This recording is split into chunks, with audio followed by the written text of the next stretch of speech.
Aujourd'hui, on va parler de Kobe Bryant et de sa vision des choses. Alors malheureusement, maintenant vous savez, il est décédé il y a quelques mois en arrière. Et je pense que c'est bien, surtout maintenant, de pouvoir partager sa vision et de voir à quel point ce mec-là, il était inspirant, il était incroyablement inspirant, il a eu beaucoup de succès et finalement c'est normal parce que quand on a une vision des choses comme ça et quand on met ça en application, on ne peut que réussir et je voudrais vous partager ça.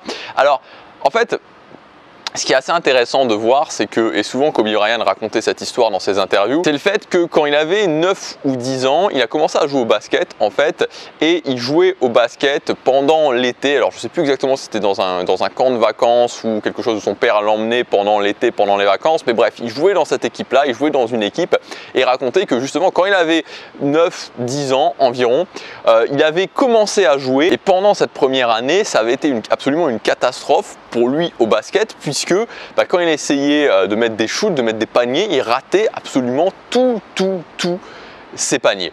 Et ça a été le point de démarrage de sa carrière, si on peut dire, jusqu'à 5 ans plus tard, à 14 ans, quand il était devenu le meilleur joueur, toute tranche d'âge confondue, de sa région. Et comment quelqu'un qui, a priori, on veut dire qu'à 9 ans, se retrouve à rater tous ses paniers, donc on ne peut pas dire qu'il a une fibre particulière pour le basket, qu'il est particulièrement talentueux au basket, se retrouve seulement 5 ans plus tard à devenir le meilleur joueur de sa région, toute catégorie d'âge confondue. Et ce que Kobe Bryant expliquait régulièrement, et selon lui, qui était justement sa vision mathématique du succès, c'est qu'il avait fait une analyse rapide parce qu'il s'était dit « Ok, comment je peux m'améliorer? Comment je peux devenir meilleur au basket ?» Et s'était rendu compte en fait que les gens qui jouent au basket, les jeunes qui jouent au basket et de manière relativement intensive, quand même relativement intensive, donc parmi les gens qui s'entraînaient le plus, c'était des gens qui s'entraînaient en moyenne 2 fois par semaine, 1h30.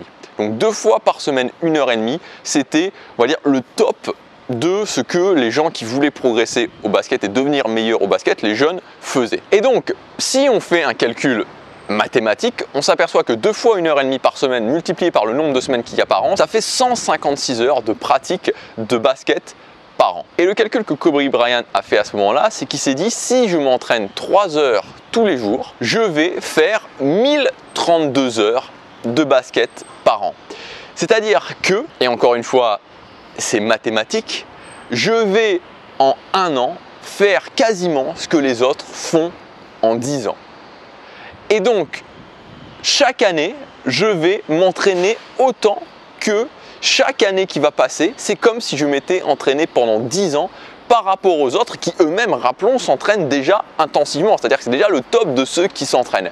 Et là où ça devient encore plus fort, évidemment, c'est que en 5 ans, le fameux effet cumulé, je vais m'être entraîné 50 ans par rapport aux autres qui ne se seront entraînés que 5 ans. Et quand on voit ça, et encore une fois, comme je vous le répète, c'est juste des chiffres, c'est-à-dire que c'est simplement des chiffres, c'est mathématique, tout le monde peut le calculer. En 5 ans, là où les autres auront progressé sur une durée de 5 ans, j'aurai progressé comme quelqu'un qui s'est entraîné 50 ans.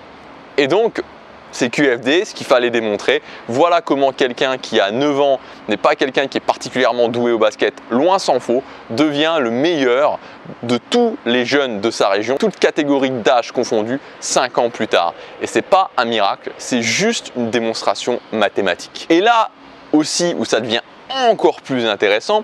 Donc vous avez bien compris que Kobe Bryant n'était pas un fan de talent, n'était pas quelqu'un de particulièrement talentueux, c'était avant tout un fan de régularité, de mise en place d'habitudes et continuer le processus des habitudes encore et encore. Et ce qu'il expliquait aussi, et ce dont on peut s'apercevoir encore une fois de façon mathématique, c'est le fait que la régularité est un processus exponentiel. Parce que quand je m'entraîne 3 heures, évidemment je ne vais pas commencer à m'entraîner 3 heures par jour, je vais le faire petit à petit. Mais quand je suis arrivé à mon rythme de croisière, moi je vous donne un exemple, actuellement je fais 2h30 de coréen par jour et je vais bientôt arriver aux 3 heures. Mais j'ai commencé en faisant une demi-heure, c'est-à-dire que j'ai monté petit à petit, toujours petit à petit. On construit son château de cartes petit à petit, petit à petit. Mais petit à petit, ça va peut-être prendre 6 mois, ça va peut-être prendre 1 an, mais au bout d'un moment, j'arrive à ce rythme de croisière 3 heures par jour. Quand je suis à 3 heures par jour et que je le fais régulièrement, est-ce que c'est difficile de faire 3h30 par jour? Est-ce que c'est difficile de monter à 4 heures par jour? Non, c'est pas difficile. C'est quelque chose qui n'est pas difficile. Et là, on commence à voir ensuite comment Kobe Bryant a pu devenir l'un des meilleurs joueurs de tous les temps.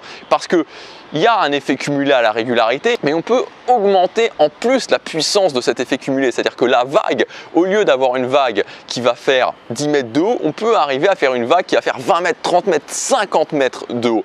Parce que quand je rajoute 1 heure, de 3 heures, je passe à 4 heures par jour. Ce qui va se passer, c'est qu'à mon effet cumulé, je lui rajoute 365 heures par an. 365 heures par an en plus, 3 ans supplémentaires. 3 ans supplémentaires, je suis plus à 10 ans chaque année, je suis à 13 ans chaque année si on reprend le calcul du départ. Ce qui fait que multiplié par 5, je suis plus à 50 ans, je suis à 65 ans. Là où les autres ont travaillé sur 5 ans, moi j'ai travaillé sur 65 ans. Et là, on arrive à des choses qui deviennent complètement hallucinantes. Et enfin, le dernier point que Kobe Bryant expliquait pendant ses interviews, c'est que tout est une question de compétences de base, revenir aux compétences de base. Donc quand il faisait ses entraînements, par exemple, ce qu'il expliquait, s'il allait se concentrer sur les shoots à 2 points, il allait se concentrer sur les dribbles, et il revenait constamment à la base, parce que c'est la base qui fait la différence. Exactement comme je vous explique régulièrement sur le fait de construire la vie qu'on veut, c'est le fait d'être capable de mettre en place des habitudes, d'être capable de s'organiser, d'être capable de mettre en place des structures de journée, d'être capable d'augmenter son niveau d'énergie, d'être capable de faire ce que j'ai à faire au quotidien, de contrôler mes journées. Tout ça, c'est des compétences de base. Quand vous prenez chacune de ces compétences, que vous les développez, que vous les développez, que vous les développez, vous ne pouvez pas perdre. Donc voilà pour cette vidéo. Dans cette vidéo, je voulais vous démontrer mathématiquement, encore une fois, je veux dire ce que je vous dis ici, j'ai fait les calculs avec vous exprès pour vous montrer comment quelqu'un comme Kobe Bryant, qui est quelqu'un qui finalement est parti comme quelqu'un de tout à fait normal, est devenu le meilleur joueur ou l'un des meilleurs joueurs. En tout cas, on ne va pas rentrer dans une bataille entre Michael Jordan, James LeBron et les autres. Voilà, est devenu l'un des meilleurs joueurs de tous les temps au basket, juste en comprenant que le succès, c'est quelque chose de mathématique qui repose sur la régularité, l'effet cumulé et les compétences de base. Si vous voulez aller plus loin, je vous rappelle que vous pouvez aussi accéder à mon offre, donc l'offre Summer, l'offre de l'été avec moins 70% sur toutes mes formations si vous voulez notamment développer ces compétences de base. Si vous êtes dans cette optique de développer ces compétences de base, je vous conseille ma formation qui s'appelle Fondation, 7 compétences de base à développer dans chacun des modules et à intégrer dans votre quotidien, voir comment au quotidien vous pouvez développer ces compétences de base. C'est le premier lien dans la description, il suffit simplement de cliquer sur le lien, vous ajoutez les formations qui vous manquent à votre panier et au moment de valider votre commande, vous entrez le code SUMMER, le code est indiqué SU2MER et ça va retirer moins 70% à l'intégralité de votre panier. Je vous souhaite plein de succès, chaque jour compte.